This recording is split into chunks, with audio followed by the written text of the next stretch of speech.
رسول اللہ صلی اللہ علیہ وسلم نے فرمایا، ہر شخص صبح کو اٹھتا ہے تو اپنے نفس کا سودا کرتا ہے، یا تو اسے آزاد کراتا ہے یا اسے ہلاک کر دیتا ہے. یعنی یا تو اچھے کام کرتا ہے، نیکی کے کام کرتا ہے جن کی وجہ سے وہ دوزخ سے بچ جاتا ہے، یا پھر ایسے کام کرتا ہے کہ جو اس کو ہلاک کر دے، یعنی تباہی کی طرف لے جائیں. اب میں چند کام جو صبح سے رات تک کرنے چاہیے، جو ہمیں سنت سے پتہ چلتے ہیں، ان میں سے ایک ایک کا ذکر کروں گی اور آپ اس کو سن کر اپنا جائزہ لیتے جائیے اور میرے ساتھ شیئر بھی کیجیے کہ کیا آپ یہ کرتے ہیں یا آپ کو کرنے کی ضرورت ہے. سب سے پہلی چیز کہ جو ہی ہماری آنکھ کھلے ہمیں کیا کرنا چاہیے؟ دعا پڑھنی چاہیے. کس کس کو یہ دعا آتی؟ الحمدللہ. لیکن سب کو نہیں آتی. میری گزارش ہوگی سب بہنوں سے کہ اس دعا کو خود بھی سیکھیں اور اپنے بچوں کو بھی سکھائیں. وہ دعا کیا ہے؟ الحمدللہ الذی احیانا بعدما اماتنا والیہ النشور. اور ایک اور دعا بھی ہے، اگر وہ بھی آتی ہے تو ٹھیک، نہیں تو وہ بھی اچھا ہے. الحمدللہ الذی رد علی روحی واذن لی بذکرہ. اللہ کا شکر ہے جس نے میری روح لوٹا دی اور مجھے اپنے ذکر کی اجازت دے دی، کہ مجھے توفیق دے دی. کیونکہ آپ دیکھیں کتنے ہی لوگ ہیں جو سوتے ہیں تو پھر جاگتے نہیں. ابھی ریسنٹلی میری ایک بہت عزیز ساتھی کے ہسبینڈ کا انتقال ہوا ہے. وہ صبح اٹھے ہیں، فجر کے وقت نماز پڑھی ہے، اپنے معمولات کیے ہیں، پھر اشراق پڑھی ہے اور دوبارہ آرام کرنے کے لیے لیٹ گئے. ہم میں سے اکثر لوگ یہ کرتے ہیں نا، راتیں چھوٹی ہوتی ہیں، موسم بھی گرم ہوتا ہے، رات کو سوتے ہوئے دیر ہو جاتی ہے تو انسان پھر کیا کرتا ہے، اٹھنے کے بعد پھر لیٹ جاتا ہے. اور وہ اسی طرح لیٹ گئے ہیں لیکن پھر دوبارہ نہیں اٹھے. ہمیں سے کسی کو نہیں پتا کہ جب وہ سوئے گا تو دوبارہ اٹھے گا یا نہیں. اس لیے معمول بنا لیجئے کہ ذکر کر کے سونا ہے اور اٹھتے ہوئے بھی اللہ کا شکر ادا کرنا ہے کہ اس نے ہماری روح، ہماری جان ہمیں واپس لوٹا دی. تو دن کا آغاز اللہ کی حمد و ثنا، اللہ کی تعریف اور اس بات کے ساتھ وَإِلَيْهِ النُّشُورِ کے واپس جانا ہے. ہماری واپسی بھی اللہ کی طرف سے. جس نے ہمیں زندہ کیا، پیدا کیا، وہی ہمیں موت دے گا.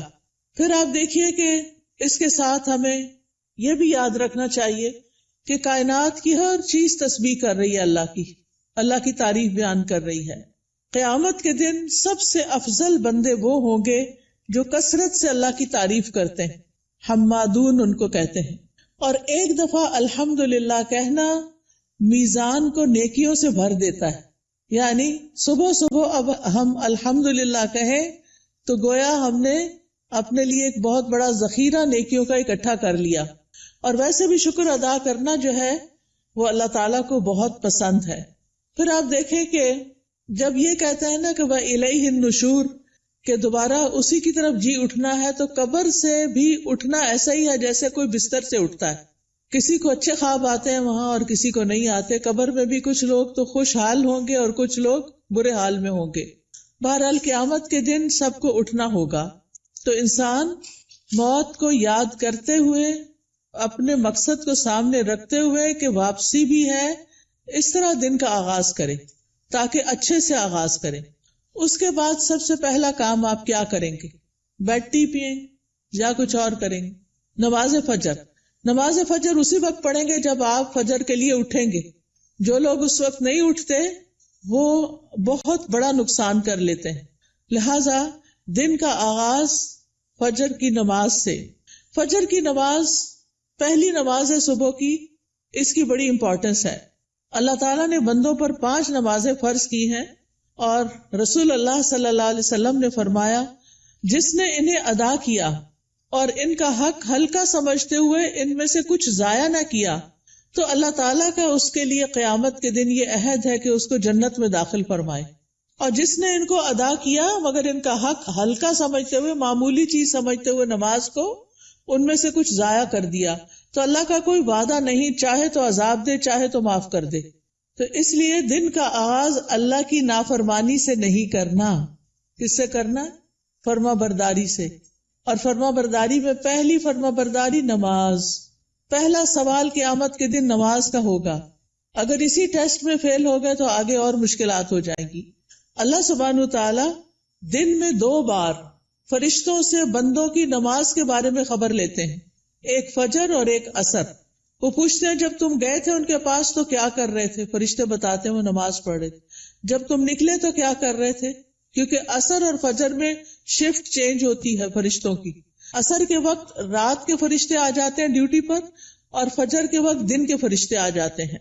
تو وہ بتاتے ہیں کہ ہم نے انہیں اس حال میں چھوڑا کہ وہ نماز پڑھ رہے تھے، اور اس حال میں ان کے پاس پہنچے کہ وہ نماز پڑھ رہے تھے۔ فجر کی نماز کے بارے میں آتا ہے، وہ آدمی ہرگز آگ میں نہیں جائے گا جس نے سورج نکلنے سے پہلے اور سورج کے غروب ہونے سے پہلے نماز پڑھی، یعنی فجر اور عصر۔ رسول اللہ صلی اللہ علیہ وسلم نے یہ بھی فرمایا کہ جس نے صبح کی نماز پڑھی وہ شام تک اللہ کے ذمے ہے، یعنی اللہ کی حفاظت میں ہے۔ تو فجر کی نماز بہت امپورٹنٹ نماز ہے، اور نماز پڑھنے والے سے اللہ کا رزق کا وعدہ ہے، اس لیے خود بھی نماز ادا کریں اور گھر والوں کو بھی اٹھائیں، پیار سے، محبت سے، امپورٹنس بتا کے کہ وہ سوتے نہ رہے، کیونکہ اس کی نحوست ہوتی ہے۔ فجر کی نماز میں 2 سنتیں پڑھنا بہت ضروری ہے۔ کچھ لوگ صرف فرض پڑھتے ہیں نا، تو فجر میں آپ سنت نہیں چھوڑ سکتے۔ حضرت عائشہ رضی اللہ تعالی عنہا بتاتی ہیں کہ آپ صلی اللہ علیہ وسلم نے فرمایا، فجر سے پہلے کی 2 رکعتیں دنیا اور جو کچھ اس میں اس سے بہتر ہے۔ نبی صلی اللہ علیہ وسلم نے ان 2 رکعتوں کو دنیا کی ہر چیز سے قیمتی قرار دیا۔ اور جو سویا رہے اس کے بارے میں آتا ہے، نبی صلی اللہ علیہ وسلم کے پاس ایک ایسے آدمی کا ذکر کیا گیا جو رات سے صبح تک سوتا ہی رہا۔ آپ نے فرمایا یہ ایسا شخص ہے جس کے کان، یا فرمایا دونوں کانوں میں شیطان پیشاب کرتا ہے، یعنی غافل ہو جاتا ہے پھر۔ اور اسی طرح ایک اور خواب آپ صلی اللہ علیہ وسلم کا، اس میں آپ کو دکھایا گیا کہ ایک شخص تھا جس کا سر پتھر سے کچلا جا رہا تھا۔ وہ قرآن کا حافظ تھا، لیکن قرآن سے غافل ہو گیا اور فرض نماز پڑھے بغیر سو جاتا تھا، یعنی نماز نہیں پڑھتا تھا اور سویا رہتا تھا۔ نماز پڑھتے ہوئے ایک چیز یہ بھی خیال کرنی ہے کہ خشوع کے ساتھ نماز پڑھنی۔ خشوع کا مطلب رونا نہیں ہوتا، بلکہ دل کا متوجہ ہونا ہوتا ہے، یعنی شعور کے ساتھ رب سے مناجات کریں، اطمینان اور خشوع سے سجدہ کریں، یعنی پورے سکون کے ساتھ، کیونکہ ایک سجدے کی وجہ سے اللہ تعالیٰ ایک درجہ بڑھا دیتے ہیں اور ایک گناہ مٹ جاتا ہے۔ نماز کے فوراً بعد کیا کرنا چاہیے؟ اذکار، شابش۔ نماز کے بعد اگر کوئی مصلی پر بیٹھا رہے تو جب تک اس کا وضو نہیں ٹوٹتا فرشتہ اس کے لیے دعا کرتا ہے، اللہم اغفر لہ، اللہم ارحمہ، اے اللہ اس کی بخشش فرما دے، اے اللہ اس پہ رحم فرما۔ یعنی آپ مصلی پہ بیٹھے ذکر کر رہے ہیں، تسبیحات پڑھ رہے ہیں، دعائیں کر رہے ہیں، اور فرشتہ آپ کے لیے دعائیں کرنا شروع ہو گیا ہے۔ تو ہم میں سے ہر ایک کو فرشتوں کی دعائیں لینی چاہیے۔ اسی طرح ہر نماز کے بعد 33 بار سبحان اللہ، 33 بار الحمدللہ، اور 34 بار اللہ اکبر پڑھنا چاہیے، اور آخر میں لا الہ الا اللہ وحدہ لا شریک لہ لہ الملک ولہ الحمد وہو علی کل شیء قدیر پڑھا جائے تو جو ایسا کرے گا اس کے سارے گناہ معاف کر دیے جائیں گے۔ ٹھیک ہے، چاہے وہ سمندر کی جھاگ کے برابر ہو۔ کتنی بڑی بات ہے نا یہ، اس لیے اس کا اہتمام کیا رکھنا ہے۔ اگر کسی وجہ سے آپ مصروف ہیں، 33 بار نہیں پڑھ سکتے تو 10 بار بھی پڑھ سکتے ہیں۔ ٹھیک ہے، پھر یہ کہ انگلیوں پر تسبیح کریں، کیونکہ انگلیاں قیامت کے دن کیا کریں گی؟ گواہی دیں گی۔ ہر فرض نماز کے بعد آیت الکرسی ضرور پڑھیں۔ اس کا فائدہ کیا ہے؟ جی، ایسے شخص کو موت کے علاوہ کوئی چیز جنت میں لے جانے سے نہیں روک سکتی۔ اتنا بڑا اجر و ثواب۔ میں یہ ساری باتیں اس لیے کر رہی ہوں کہ آپ اپنا جائزہ لیں۔ اگر کوئی چیز چھوٹ گئی ہے، بھول گئی ہے، پتہ ہے لیکن کرتے نہیں، تو کرنا شروع کر دیں۔ وہ دن جس میں یہ باتیں کریں گے آپ، اس کی نسبت بہت زیادہ اجر و ثواب والا ہوگا جس میں آپ یہ نہیں کریں گے۔ دنیا کے کام کبھی ختم نہیں ہو سکتے، لیکن ہمیں کیا کرنا چاہیے؟ اپنے اذکار، اپنی عبادات کو بھولنا نہیں۔ اسی طرح ہم میں سے اکثر لوگ کہتے ہیں مجھے نظر لگ گئی، وہ فلانے نے جادو کر دیا، وہ گھر میں یہ شر ہو گیا۔ تو اس کا حل بتایا گیا ہے کہ ہر نماز کے بعد قل هو اللہ 1 دفعہ، قل اعوذ برب الفلق 1 دفعہ، اور قل اعوذ برب الناس 1 دفعہ پڑھے۔ یہ نماز کے بعد پڑھنی چاہیے۔ اچھا، اب آپ دیکھیے کہ بعض لوگ بیمار ہوتے ہیں، کوئی ایسی تکلیف ہوتی ہے ان کو سمجھ نہیں آتی، وہ پڑھ کے اپنے ہتھیلی پہ پھونک مار کے اپنے سر سے، منہ اور پورے جسم پر اپنا ہاتھ پھیر لیا کریں. اس سے انشاءاللہ ان کا شر بھی دور ہو جائے گا، ان کی بیماری بھی ختم ہوگی. نماز کے بعد کیا کرنا چاہیے؟ صبح شام کے اذکار، پروٹیکشن کی دعائیں. آپ میں سے کس کس کے پاس ایاک نستعین کتاب ہے؟ الحمدللہ کافی لوگوں کے پاس ہے. جس کے پاس نہیں، اگر آج آئی بھی ہے تو ضرور لے لیں. اور انگلش میں بھی ہے، اس میں ٹرانسلیٹریشن کی ہوئی ہے. اگر عربی نہیں پڑھ سکتے بچے تو ان کو انگلش میں پڑھنی آ جائے تو وہ بچوں کو ضرور ساتھ ساتھ سکھائیں. ہر ماں خود اپنے پڑھنے کے ساتھ اپنے بچوں کو بھی سکھائے. تو اگر زبانی یاد نہیں تو دیکھ کے پڑھ لیجئے. انشاءاللہ جب آپ پروٹیکشن کی دعائیں پڑھیں گے تو آپ نظر سے، حسد سے اور بہت سے شر سے بچ جائیں گے. ٹھیک ہے نا؟ ایسا نہیں کہ لوگوں کی نظر تیز ہوتی ہے، ایسا ہے کہ ہمارے اوپر پروٹیکشن وال نہیں ہوتی کیونکہ ہم اذکار نہیں کرتے. اور پھر آپ دیکھیے کہ اگر کوئی شخص آپ میں سے جیسے بزرگ خواتین جن پہ بچوں کی، چھوٹے بچوں کی ذمہ داری نہیں یا گھر کے بہت سارے کام کاج نہیں، تو وہ فجر کی نماز سے سورج طلوع ہونے تک بیٹھے رہے مصلی پر.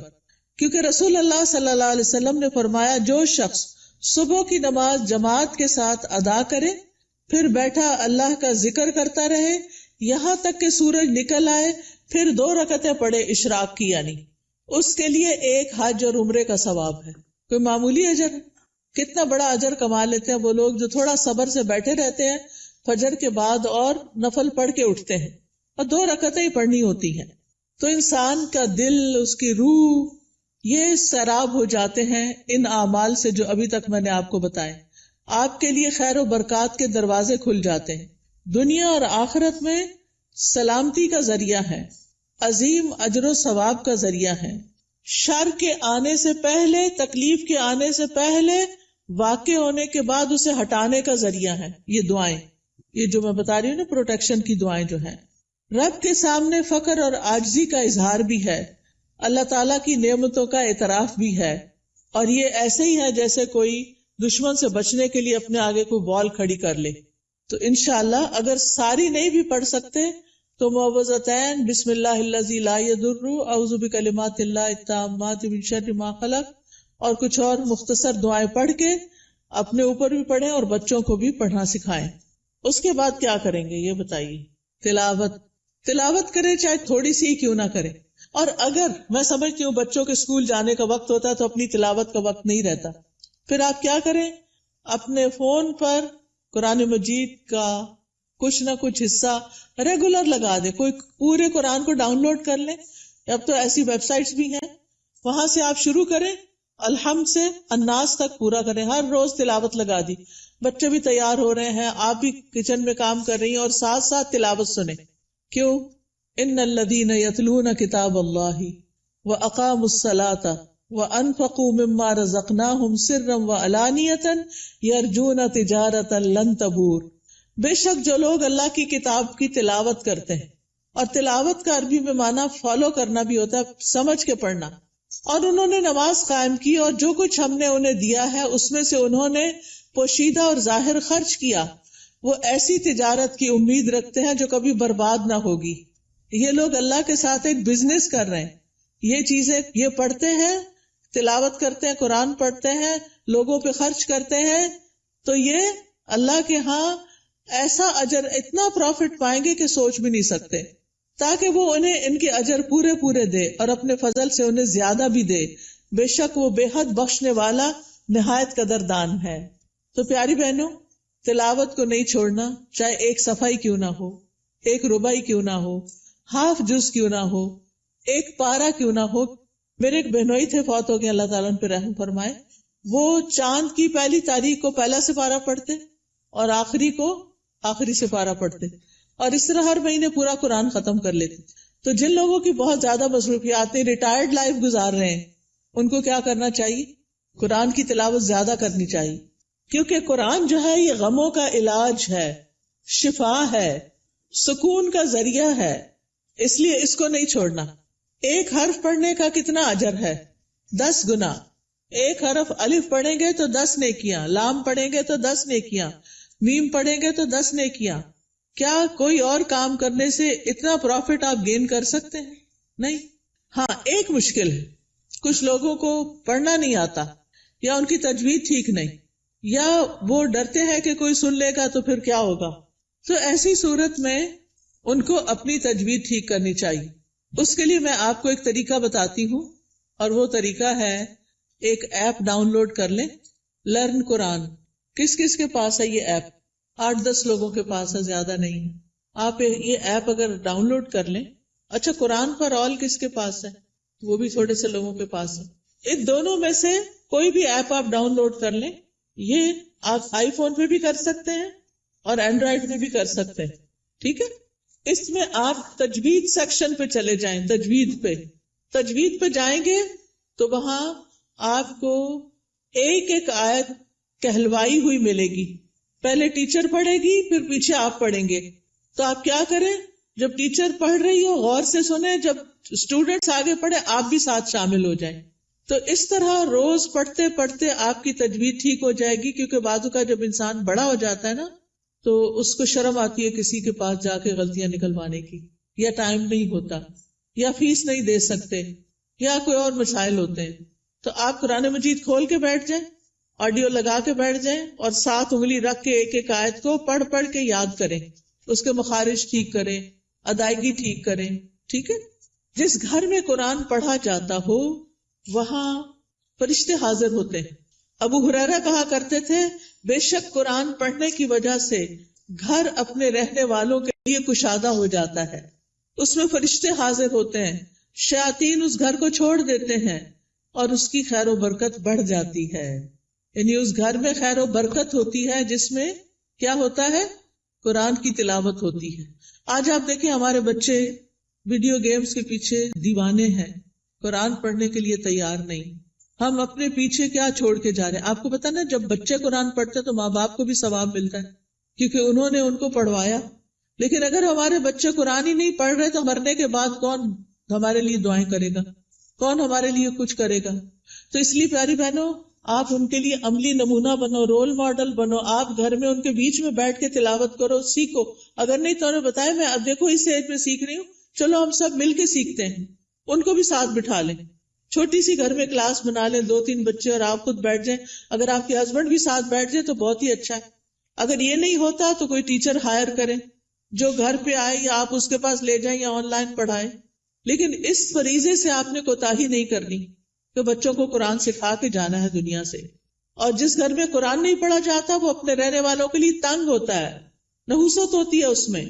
فرشتے اس گھر کو چھوڑ دیتے ہیں، شیاطین آ جاتے ہیں اور اس گھر کی خیر و برکت کم ہو جاتی. تب ہمارے اوپر ہے نا، ہم کیا چاہتے ہیں. قرآن مجید صرف موبائل سے نہیں پڑھیں، وہ بھی ٹھیک ہے اگر نسخہ نہیں ہے آپ کے پاس، لیکن مصحف ہونا چاہیے. اور مصحف کو اپنے سرانے رکھا کریں. سرانے سے مطلب بیڈ سائڈ ٹیبل ہے نا، وہاں رکھا کریں. کیونکہ قبر میں بھی قرآن سرہانے کی طرف سے آئے گا اور بچائے گا. اگر دنیا میں ساتھ نہیں رکھا نا، قبر میں نہیں آئے گا. سمجھ آ گئی بات؟ تو ابھی سے اس کو پاس رکھے، ساتھی بنائیں تاکہ قبر میں بھی وہ آپ کے ساتھ ہو. حدیث میں آتا ہے، آدمی کو جب اس کی قبر میں لایا جاتا ہے تو فرشتہ اس کے سر کی طرف سے عذاب دینے کے لیے آتا ہے. تو تلاوت قرآن اسے دور کر دیتی ہے. قبر میں عذاب نہیں دینے دیتے، وہ کہتے پیچھے جاؤ. جب فرشتہ سامنے آتا ہے تو صدقہ اسے دھکیل دیتا ہے. جب پاؤں کی طرف آتا ہے تو مساجد کی طرف جانا اس کو دھکیل دیتا ہے. ٹھیک ہے، پھر آپ دیکھیے کہ تلاوت کر لی آپ نے، تو آپ اب اٹھ کے 2 نفل پڑھ لیں اگر آپ نے پہلے نہیں پڑھے تلاوت سے. ورنہ فجر کی نماز پڑھ کے تلاوت شروع کر دیں اور پھر اشراق کے نفل پڑھ لیں، تو ٹائم بھی پاس ہو جائے گا، حج عمرے کا ثواب بھی ملے گا. یہ 2 نفل جو ہیں سارے جوڑوں کا صدقہ ہے. میں اکثر لوگوں کو بتاتی ہوں، اگر آپ کے جسم میں آپ کو جوائنٹس پین ہے تو آپ یہ تجربہ کر کے دیکھیں، اپنے سارے جوڑوں کا صبح صبح صدقہ دیں، 2 نفل پڑھیں، آپ کی تکلیف دور ہو جائے گی. کیونکہ میں نے یہ پرسنلی ایکسپیرینس کیا. پھر آپ دیکھیے، ہر روز اپنے نفع مند علم میں اضافہ کریں. چاہے کوئی اچھا لیکچر سنیں، چاہے کوئی کلاس جوائن کریں، چاہے کوئی کتاب پڑھیں. تو علم نافع جو ہوتا ہے وہ 2 طرح کا ہوتا ہے. ایک دینی اور شرعی علم، جس میں ہم قرآن کا ترجمہ سیکھتے ہیں، تفسیر سیکھتے ہیں، جس میں ہم دعائیں سیکھتے ہیں، جس میں ہم نماز کا طریقہ سیکھتے ہیں، سیرت کے بارے میں سیکھتے ہیں، احادیث پڑھتے ہیں. یہ دینی علوم ہے. اور دنیاوی علم جس سے انسان دوسروں کو فائدہ پہنچا سکے، جیسے طب ہے، ڈاکٹر بننا ہے، بزنس ہے، ایگریکلچر ہے، انڈسٹری کے بارے میں جاننا، آئی ٹی کے بارے میں، یہ ساری تعلیم حاصل کرنا تاکہ آپ دوسرے لوگوں کو فائدہ پہنچا سکیں اور اپنی ارننگ بھی کر سکیں. تو یہ بہت فائدے کی چیز ہے کہ اب آپ نے نماز، قرآن تلاوت، اشراق سب کر لی، اب یا اپنی جاب پہ جائیں یا پھر اگر گھر میں ہیں تو گھر کے کام کاج کریں اور اس کے بعد اپنا نالج بھی بڑھائیں. اس کے لیے آپ سیکوینس کے ساتھ لیکچر سنا کریں. کبھی حدیث جیسے شروع کر لی ہے تو وہ سارے لیکچرز پورے کر لیں، ہر روز ایک ایک کر کے. اگر تفسیر شروع کر لی ہے تو اس کو شروع کر کے آگے تک لے جائیں، لیکن اپنے علم میں پختگی لائیں. اور اگر ہو سکے تو کوئی نہ کوئی کلاس جوائن کریں. رسول اللہ صلی اللہ علیہ وسلم نے فرمایا، جو شخص صبح کے وقت اس لیے مسجد کی طرف نکلا کہ بھلائی سیکھے یا سکھائے تو اس کے لیے پورا حج ادا کرنے والے کے مثل اجر ہے. اتنا بڑا اجر ہے. یاد رکھیں، علم سیکھنے اور سکھانے کے لیے وقت مقرر کریں، جگہ مقرر کریں، ورنہ اگر آپ صرف چلتے پھرتے ہی سن رہے ہیں تو پکا علم نہیں آئے گا. کوئی بات سمجھ آئے گی، کوئی نہیں آئے گی. نہ ہونے سے بہتر ہے کچھ تو سن لیں، لیکن گھر میں بھی ٹیبل چیئر سیٹ کر کے رکھیں اور اپنا لیپ ٹاپ سیٹ کریں اور کوئی آن لائن کلاس جوائن کر لیں یا پھر گھر میں پڑھیں، خود سے سیلف اسٹڈی کریں، لیکن ٹائم اور پلیس، زمان اور مکان مقرر کریں. اس سے آپ کی گروتھ ہوگی. جتنا جتنا آپ سیکھتے جائیں گے آپ نیکیوں میں آگے بڑھتے جائیں گے، برائیوں سے دور ہوتے چلے جائیں گے.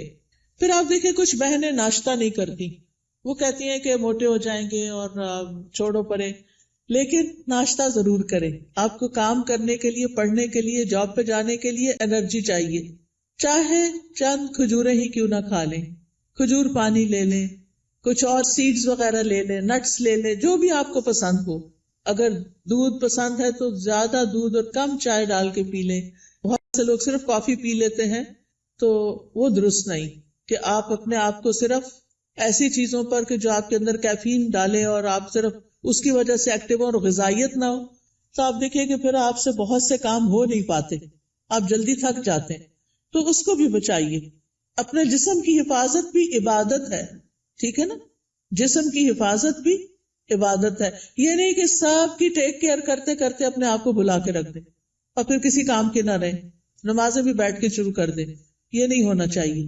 پھر آپ دیکھیے کہ کھانا بھی عبادت ہے. بسم اللہ پڑھ کر کھائیں، بیٹھ کر کھائیں. میں نے دیکھا ہے کہ بعض اوقات لوگ اس بات کی پرواہ نہیں کرتے، چلتے پھرتے کھا رہے ہوتے، خاص طور پر مائیں کچن میں کام کر رہی ہیں، اپنا ناشتہ رکھ لیا، ادھر سے ایک نوالا لیا، ادھر کام کیا. یہ درست نہیں. آپ کے بچے بھی یہی کریں گے. چھوٹے بچوں کو بھی میں نے دیکھا ہے وہی بھاگتے دوڑتے کھا رہے ہوتے ہیں. یہ درست طریقہ نہیں ہے. سنت طریقے سے کھائیں، کھانا عبادت ہو جائے گا. پھر دائیں ہاتھ سے کھائیں اور پیئیں، ہر گھونٹ پہ الحمدللہ کہیں. پھر کھانا کھا کر بھی دعا کریں. کس کس کو آتی ہے دعا؟ پڑھیں مل کے ذرا کھانا کھانے الحمدللہ. کچھ لوگوں کے ہونٹ نہیں ہلے، یا تو دعا نہیں آتی یا بخل کیا انہوں نے پڑھنے میں. اگر نہیں آتی تو کوئی حرج نہیں، سیکھ لیں، آپ کا دن عبادت بن جائے گا. ہمارے دین میں صرف نماز پڑھنا عبادت نہیں. ہم نے ابھی آیت میں کیا سنا؟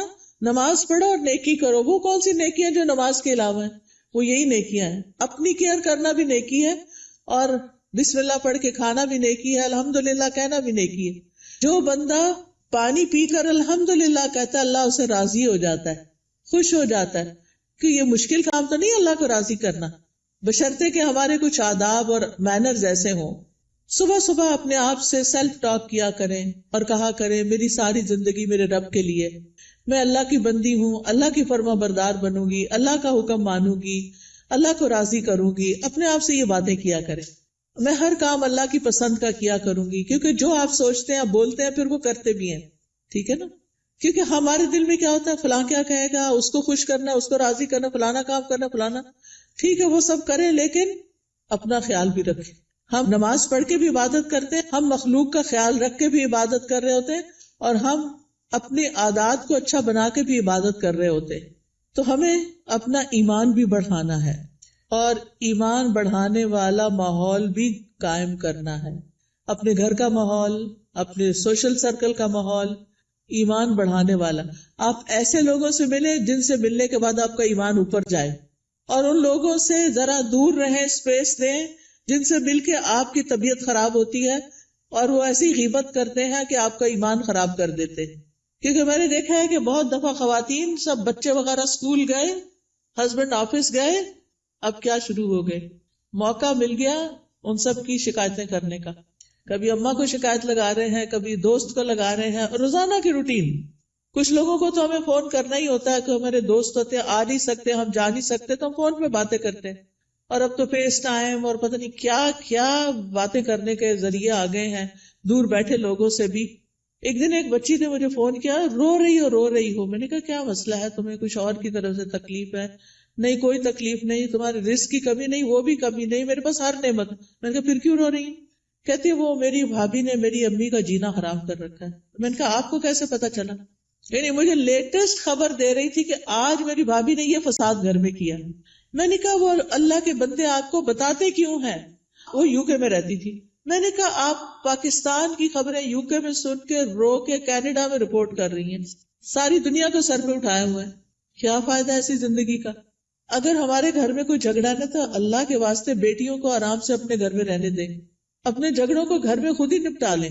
بہو کی شکایتیں بیٹی کو، بیٹی کی شکایتیں باپ کو، اس کو یہ چھوڑ دیں. یہ سکون برباد کرنے والی چیزیں ہیں. بات کریں تو علم کی بات کریں، اچھی کسی کو کھانا پکانے کی ٹپ دیں، کوئی بیمار ہے تو اس کو صحت کے لیے کوئی مشورہ دیں، لیکن اس قسم کی باتیں نہ کریں کیونکہ یہ غیبت ہے.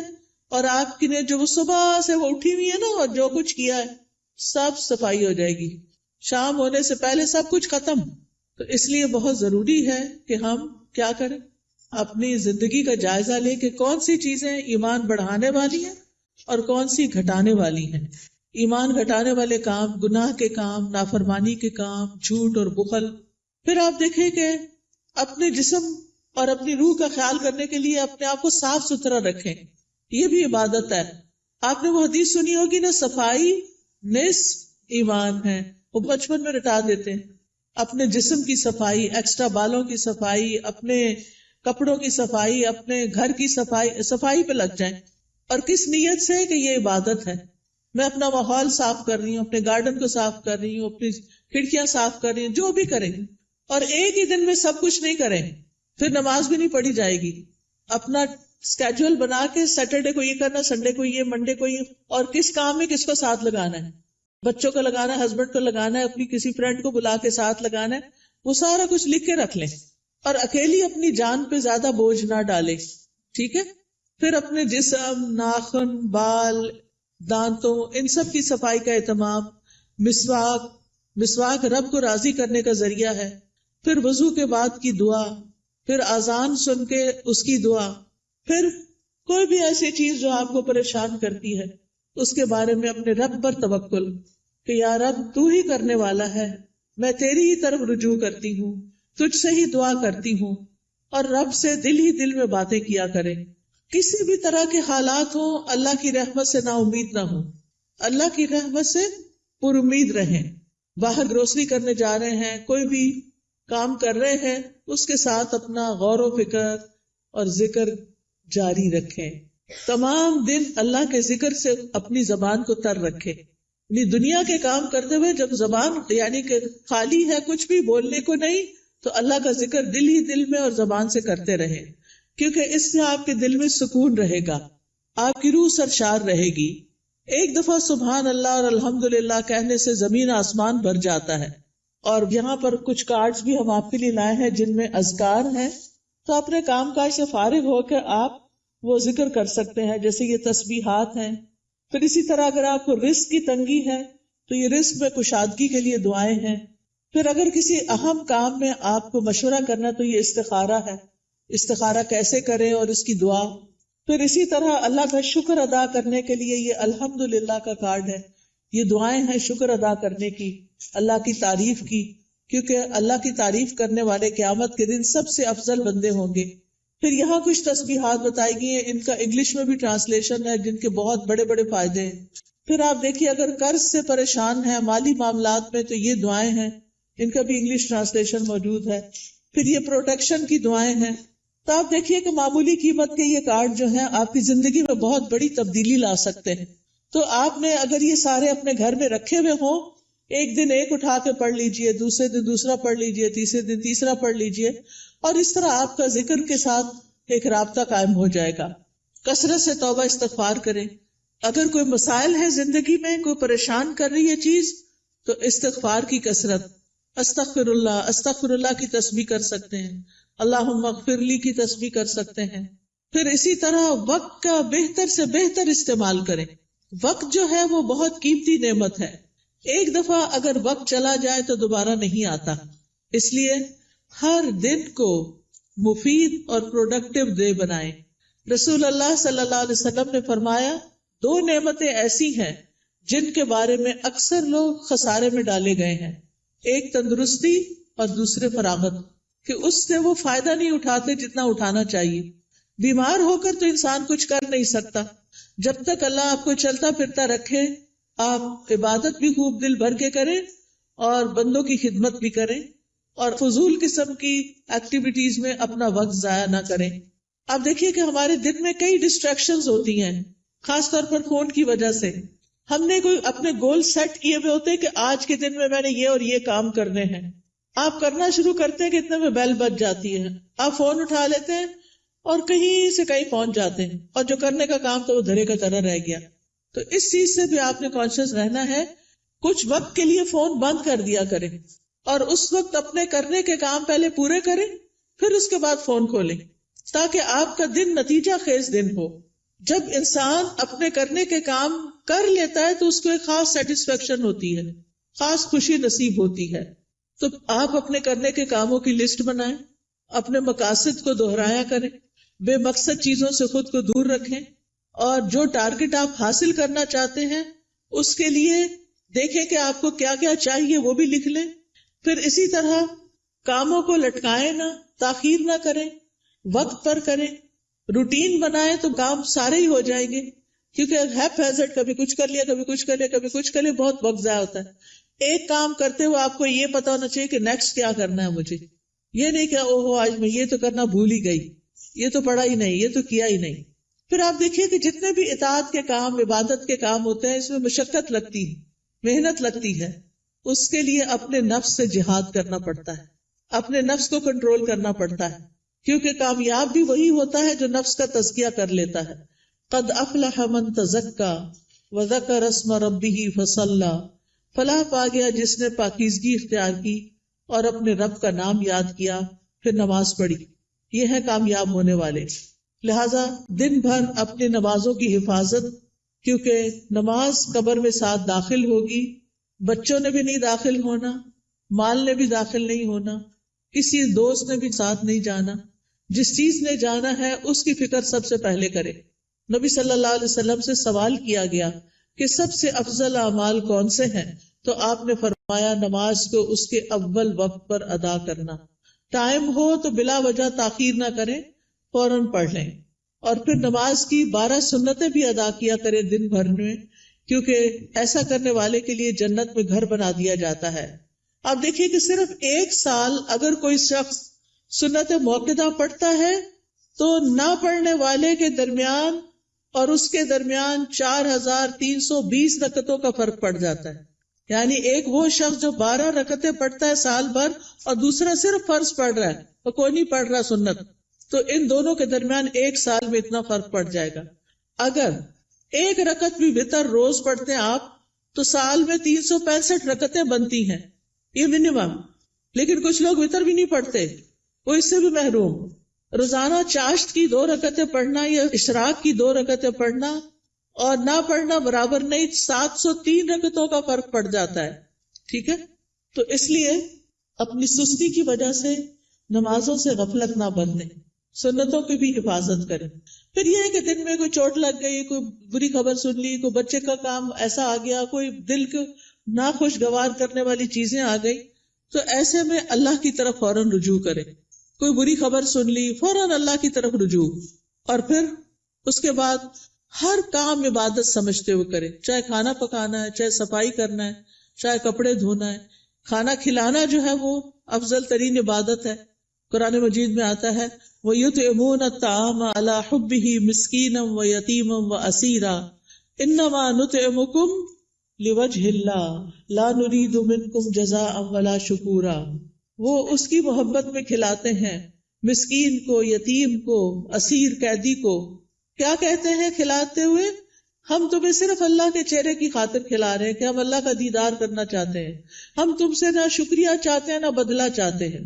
انا نخاف من ربنا یوما عبوسا قمطریرا، بے شک ہم اپنے رب سے اس دن کے بارے میں ڈرتے ہیں جو تیوری چڑھانے والا نہایت سخت ہوگا. تو ان کے ساتھ کیا معاملہ ہوگا؟ اللہ بھی ان کو قیامت کے دن کی مشقتوں سے بچا لے گا اور ان کو خوشی اور تر و تازگی ملے گی. فوقاہم اللہ شر ذلک اليوم ولقاہم نضرۃ وسرورا. تو اس لیے کھانا گھر والوں کو بھی پکا کے کھلائیں یا مہمانوں کے لیے پکائیں تو خوشی خوشی پکائیں، احسان نہ جتائیں اور ضائع نہ کریں. کپڑے دھونا، نہانا، بچوں کو نہلانا، گھر صاف کرنا، یہ سب صفائی اور طہارت کے اہتمام ہیں، یہ ایمان کو مکمل کرتے ہیں. پھر آپ دیکھیے کہ نیکیوں کے کام میں سستی نہیں کرنی. نیکی کا کوئی بھی کام، آپ کی دوست نے فون کر دیا کہ فلاں شخص بیمار ہے، غریب ہے، اس کے لیے مدد کرنی ہے، آپ بھی اپنا کچھ حصہ ڈال دیا، صدقہ کر دیا. تو نیکی کے ہر کام میں حصہ ڈالا کرے.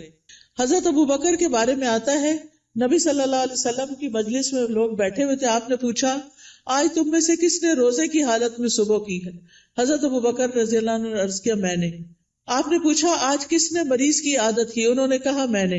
آپ نے پوچھا تم میں سے جنازے میں کس نے شرکت کی؟ انہوں نے کہا میں نے. آپ نے پوچھا کس نے مسکین کو آج کھانا کھلایا؟ تو ابوبکر کہتے ہیں میں نے رضی اللہ عنہ. تو نبی صلی اللہ علیہ وسلم نے فرمایا جب کسی شخص کے لیے ایک ہی دن میں یہ خصلتیں جمع ہو جائیں وہ جنت میں ضرور داخل ہوگا. یہ جنت میں جانے والے کام. اچھا ہمیں پتہ چلتا رہتا ہے کوئی بیمار ہے، جب کہتے اچھا اللہ اس کو شفا دے، بس ادھر ہی بیٹھ گئے، خبر نہیں لیتے.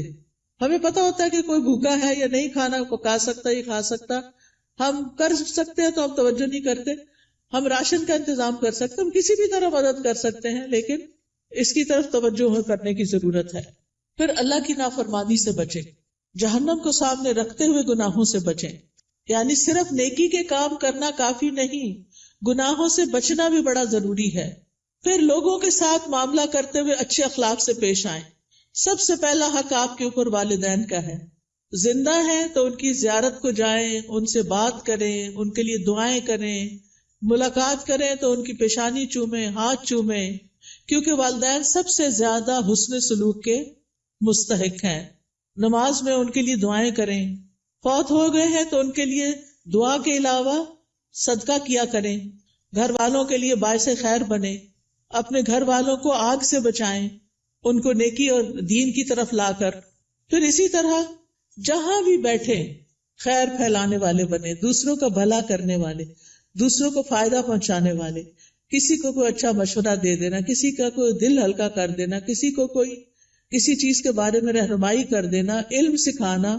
آپ دیکھیے کہ بعض اوقات علم سکھانا مال خرچ کرنے سے بھی افضل ہے. کیوں؟ اس لیے کہ مال خرچ کرنے سے ختم ہو جاتا ہے اور علم سکھانے سے بڑھ جاتا ہے اور پکا ہو جاتا ہے. اس لیے چاہے اپنے بچوں کو سکھائیں، چاہے اپنے بہن بھائیوں کو کچھ نہ کچھ چھوٹا موٹا کنٹریبیوشن کرتے رہا کریں. جو اچھی باتیں آپ کو پتہ چلی ہیں وہ دوسروں کو بھی بتائیں.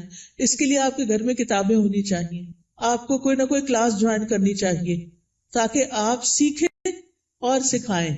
اس کے لیے کوئی بہت پی ایچ ڈی کرنے کی ضرورت نہیں ہوتی، وہ چند لوگ بھی کر لے تو کافی ہو جاتے ہیں.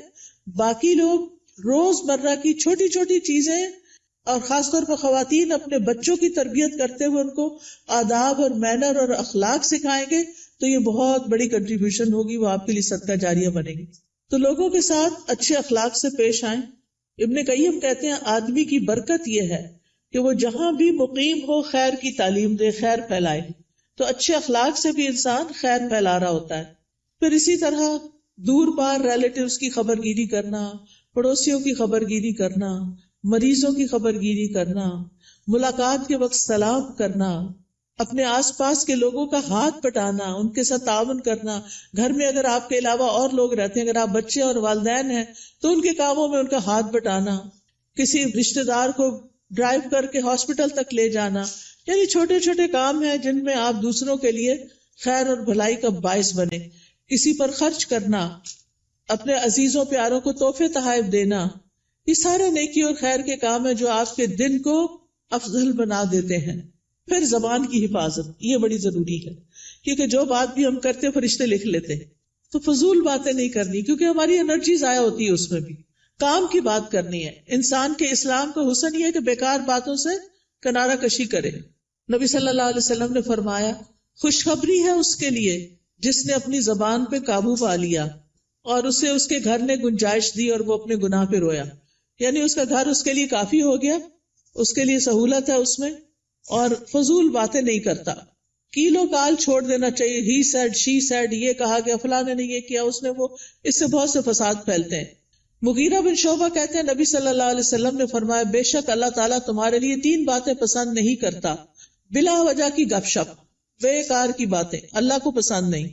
مال ضائع کرنا، اور